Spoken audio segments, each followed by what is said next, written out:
Everyone, this is Jitendra and welcome to the channel commerce की दुनिया। साथियों, आज की इस वीडियो में बात करेंगे एमकॉम प्रीवियस ईयर के पेपर नंबर 3 एचआरएम यानी कि ह्यूमन रिसोर्स मैनेजमेंट की बात करेंगे। कैसे हम इसकी तैयारी कर सकते हैं। केवल 2 या 3 दिन का समय अभी शेष बचा है और इन समय को देखते हुए हमें ध्यान में रखना है कि क्या चीज़ हमारे लिए इम्पोर्टेंट होगी और हम कैसे इसको अपना यूटिलाइज कर सकते हैं। ये जो समय आपका छोटा सा है, इसको कैसे उपयोगी बना सकते हैं और अच्छे से तैयारी कर सकते हैं। देखिए, एचआरएम का जो सिलेबस है वो 6 यूनिट में कवर कर लेंगे। Concept and perspective of HRM कि एचआरएम की कॉन्सेप्ट क्या है एचआरएम, क्या पर्सपेक्टिव है इसका। ठीक, कॉरपोरेट ऑब्जेक्टिव, कॉरपोरेट एरिया में इसका क्या ऑब्जेक्टिव है, job planning, role description, job analysis इसके अंतर्गत आएंगे। Procurement of manpower, manpower को बढ़ावा देना, मैन पावर की ट्रेनिंग यानी जो ह्यूमन रिसोर्स होता है उसको ट्रेन कैसे किया जाए, उसका डेवलपमेंट कैसे हो। अप्रेजल यानी कि उनको किस आधार पर हम अप्रेज करें या फिर कहना चाहिए उनको आगे बढ़ाएं। पोटेंशियल अप्रेजल क्या है, जॉब इवैल्यूएशन क्या है, वेज एडमिनिस्ट्रेट क्या है, एम्प्लॉय वेलफेयर के लिए क्या किया जा सकता है, ट्रेड यूनियन डिस्प्यूट के अंतर्गत अगर कोई डिस्प्यूट है तो वहाँ पर कैसे निपटारा होगा, ग्रेवियंस मैनेजमेंट और एम्प्लॉय एम्पावरमेंट, इन सब चीज़ों को हमें इस एचआरएम में शामिल करते हुए समझना है। देखिए, समय है तो हम इन टॉपिक्स पर अलग अलग वीडियोस भी आपके लिए लाएंगे। ठीक है, आज और कल तक हम आपके लिए 4-5 टॉपिक पर जो इम्पोर्टेंट टॉपिक हैं उन पर वीडियो हम आपको प्रोवाइड करा देंगे। लेकिन अभी इस वीडियो में आप थोड़ा सा समझ लीजिए कि भाई जैसे एचआरएम है यानी ह्यूमन रिसोर्स मैनेजमेंट है, ये होता क्या है। देखिए, ह्यूमन रिसोर्स का मतलब होता है मानव संसाधन, ह्यूमन को रिसोर्स के रूप में यूज करना। तो यहाँ पर हम अगर इसकी डेफिनेशन को समझें तो मानवीय साधनों से आशय उत्पादन के मानवीय संसाधनों अर्थात श्रम की कार्य कुशलता यानी कि एफिशिएंसी से है, एफिशिएंसी से है, साथ ही साथ श्रम की कार्य कुशलता, श्रम की कार्य कुशलता एचआरएम का मतलब होता है। ठीक, और क्या होता है भाई, योग्यता यानी कि एलिजिबिलिटी, एलिजिबल। देखिए, मानवीय पूंजी से आशय कार्य कुशलता तथा उत्पादन क्षमता में वृद्धि करने के लिए किया गया निवेश होता है। आगे बात समझनी है। इसमें 3 सेक्टरों को बांट लेते हैं जिन पर आप काम करेंगे तो आपका देश, आपका बिजनेस या फिर आप इंप्रूव करेंगे। सबसे पहले तो शिक्षा, दूसरा है आपका स्वास्थ्य, शिक्षा, प्रशिक्षण और स्वास्थ्य। ठीक है, ये 3 रोल एचआरएम में प्ले करते हैं। देखिए, मानवीय संसाधनों का महत्व स्पष्ट करते हुए अमेरिकी निगम यानी जो अमेरिकी कॉरपोरेशन है उन्होंने क्या कहा कि भाई हम जो है अपने देश में रिसोर्स के रूप में जो है ह्यूमन को ट्रेन करते हैं, ना कि हम अपने देश में सुविधाओं का ध्यान रखते हैं। हम अपने देश में जो हमारे लोग रहते हैं उनको इस तरह से ट्रेन करते हैं, उन्हें इस तरह से तैयार करते हैं कि वो हमारे लिए ज़्यादा से ज़्यादा अच्छा काम करने का प्रयत्न करें, कोशिश करें। ठीक, कि भाई हम वायुयान, फ्रिज, ऑटोमोबाइल, मशीन, रेडियो, जूते एवं अन्य उत्पादों का निर्माण नहीं करते। हम मानव यानी कि प्रशिक्षित मानव, ट्रेंड जो ह्यूमन है उनको और मानव निर्मित जो उत्पाद है उनका निर्माण करते हैं। मानव संसाधन के विकास के रूप में शिक्षा एवं प्रशिक्षण, स्वास्थ्य और पोषण, जल आपूर्ति एवं साफ सफाई। शुरुआत में यही चीजें हमारे जो है ध्यान में आती हैं। शिक्षा, प्रशिक्षण, स्वास्थ्य, पोषण, पोषण यानी कि आपका न्यूट्रिशन, और एक क्या हो गया, साफ सफाई। इसके रूप में हम अपने HRM का क्या कर रहे हैं, यूज कर रहे हैं। ठीक, कैसे? मानव संसाधन के विकास के लिए शिक्षा एवं प्रशिक्षण का अत्यधिक महत्व है। प्रशिक्षित श्रमिक एवं कर्मचारी ही राष्ट्र के आर्थिक विकास के लिए आधारशिला प्रदान करते हैं। शिक्षा एवं प्रशिक्षण का मुख्य उद्देश्य देश के प्राकृतिक तथा मानवीय साधनों तथा उनकी क्षमता व शक्तियों का समुचित प्रयोग करना है। जब आप शिक्षित होंगे, जब आप प्रशिक्षित होंगे, तो आपके देश में जो रिसोर्सेज होंगे या जो देश में आपकी उपलब्ध संसाधन होंगे उनका आप बेस्ट यूज कर पाएंगे, और उनको बेस्ट यूज करते हुए आप कुछ प्रोड्यूस कर पाएंगे, अपने हिसाब से कुछ उत्पन्न कर पाएंगे। ठीक है जी, आगे बढ़ते हैं। समय समय पर शिक्षा प्रशिक्षण से रिलेटेड कर्मचारियों को क्या किया जाता है, प्रशिक्षण दिया जाता है, ट्रेंड किया जाता है, जिससे वो वर्तमान में चल रही समस्याओं को अपने विवेक और दी जाने वाली ट्रेनिंग से दूर कर सकें। ठीक है, इसके बाद हम बात करते हैं स्वास्थ्य की। जैसे कि आप सभी जानते ही हैं, जब प्रारंभ में जब हम बहुत ज़्यादा डेवलप्ड नहीं थे, डेवलपिंग हमारा नेशन है, तो पहले क्या स्थिति थी, हमारे देश में बीमारियां और महामारी बहुत ज़्यादा प्रकोप करती थी, और हमारे यहाँ जो मृत्यु दर थी बहुत ज़्यादा रहती थी। हमारे देश में 1961 में जो एक्सपेक्टेड लाइफ थी वो 46 ईयर्स मानी जाती थी, और 1991 में ये बढ़ करके 59 ईयर्स हो गई। क्यों हो गई? क्योंकि हमने ह्यूमन रिसोर्सेज का सहारा लिया और अपने यहाँ पर स्वास्थ्य सेवाओं पर ह्यूमन रिसोर्स खर्च किया।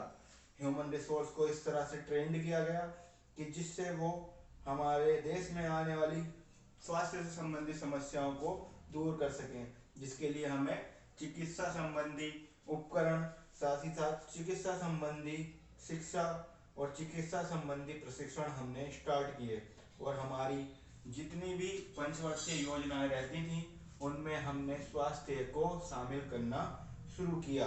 ठीक है जी, बात करते हैं पोषण की, यानी कि न्यूट्रिशन की।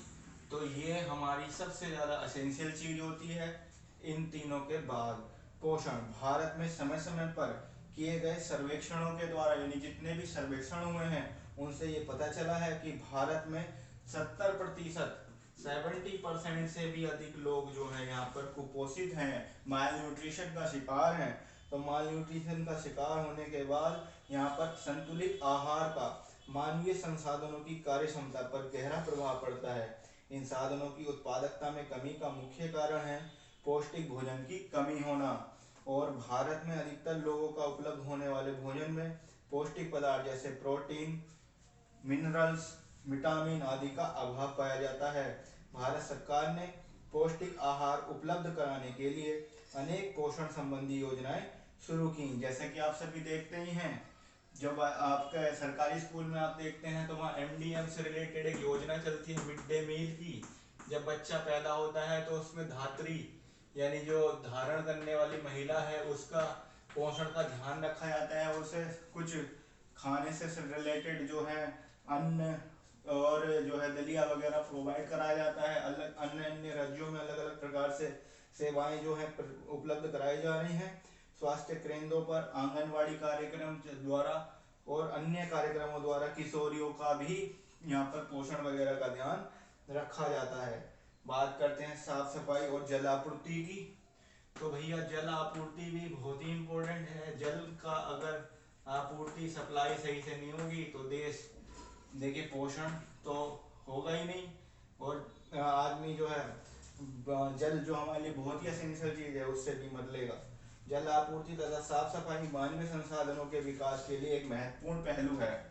भारत में 1954 में राष्ट्रीय जल आपूर्ति तथा सफाई कार्यक्रम प्रारंभ हुआ, 1954, ये नोट कर लीजिए।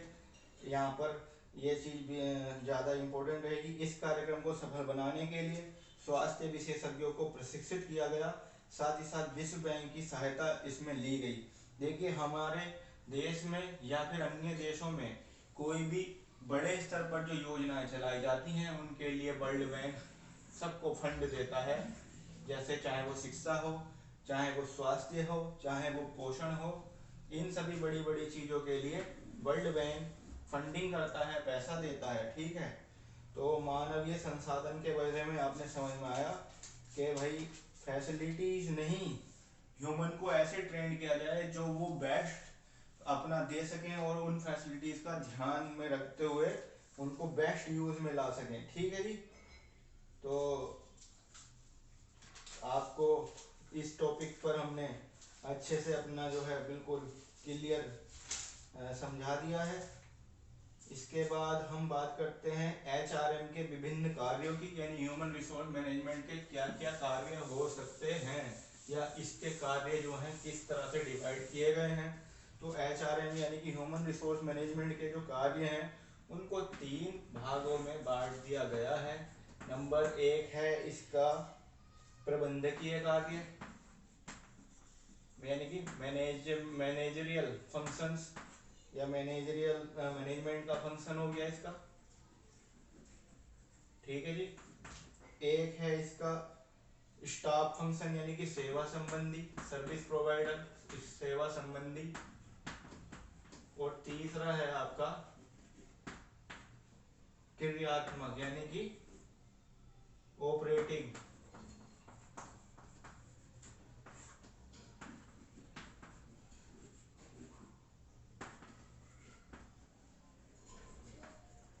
ठीक है जी। इसको मैं एक बार चेक करता हूँ बोर्ड पर, आपको इतना नज़र आ रहा है या नहीं आ रहा है। ठीक है जी। तो देखिए भाई, सब आपको क्लियर से समझ में आ जाएगा, दिखाई भी दे रहा होगा। तो मैनेजरियल फंक्शन कौन कौन से हैं मैनेजमेंट में, आपने पढ़ा था management concept and organisational behaviour में प्रबंधन के क्या क्या कार्य हैं। Planning, organisation, direction, POD, S, staffing, controlling, coordination, ये सब इसके अंतर्गत आते हैं। डायरेक्शन वायरेक्शन तो ये आपको याद है। सेवा संबंधी कौन से कार्य हैं, ये वे कार्य होते हैं जो आधारभूत उद्देश्यों को प्राप्त करने के रूप में प्रत्यक्ष रूप में सहायक नहीं होते लेकिन अप्रत्यक्ष रूप में बहुत सहायक होते हैं। जैसे नीति का निर्माण करना, यानी कि पॉलिसी बनाना। ठीक है जी, पॉलिसी बनाएंगे कि किस काम को कैसे करना है, उसकी क्या नीति होंगी भाई। ठीक। इसके बाद सलाह, एडवाइजर रखना। अब हर काम आप सही करें जरूरी नहीं है। और इसके बाद आता है सेवा, सर्विस। और लास्ट में आएगा कंट्रोल, नियंत्रण। देखिए, मानव संसाधन प्रबंधन द्वारा संस्था के सभी विभागों के कर्मचारियों से संबंधित समस्याओं के समाधान के लिए समय समय पर अनेक सलाह दी जाती हैं। ठीक। सेवा, मानव संसाधन विभाग द्वारा अन्य सभी विभागों में कर्मचारियों की चयन एवं प्रशिक्षण के संबंध में सेवाएं प्रदान करता है। यानी एचआरएम क्या करेगा, स्टाफ को भरने का काम करेगा, सही स्टाफ भरने का काम रहेगा। कंट्रोल, इसके अंतर्गत यह देखा जाता है कि संस्था के विभागों में कर्मचारी के संबंध में नीतियां, तरीके और व्यवहार को सही रूप से प्रयोग किया जा रहा है या नहीं, और नहीं किया जा रहा है तो उन पर कंट्रोल किया जाएगा। बात करते हैं ऑपरेटिंग या ऑपरेटिव फंक्शंस की। तो यहाँ पर कर्मचारियों की प्राप्ति,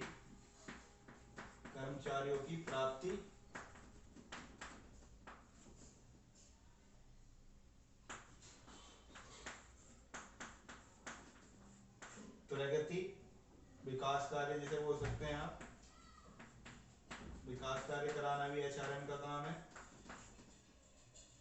क्षतिपूर्ति कार्य, यानी कि कंपनसेटरी कार्य, जो क्षतिपूर्ति है उसको काम को करवाना। क्षतिपूर्ति कार्य कैसे, कर्मचारियों को कार्य के अनुसार समान एवं उचित रूप से पुरस्कृत कराना क्षतिपूर्ति कार्य में आ जाएगा। श्रमिकों को संगठन बनाए रखने के लिए कार्य, श्रमिक संगठन एचआरएम का कार्य है। ठीक है जी। तो ये इसके कार्य हो गए। ठीक है भाई साहब, तो ये इतना इम्पोर्टेंट टॉपिक था एचआरएम का। आगे की वीडियो में आपके लिए मैं जो है इम्पोर्टेंट टॉपिक पर वीडियो बना दूंगा अलग अलग, जिससे आप अलग अलग जल्दी अपनी तैयारी कर सकें। 4-5 वीडियो आपके लिए ला दूंगा इसी से रिलेटेड। तो बने रहिए चैनल के साथ और देखते रहिएगा कॉमर्स की दुनिया। Thank you so much. आपके लिए इन सभी टॉपिक पर वीडियो बना दी जाएंगी। Thank you so much.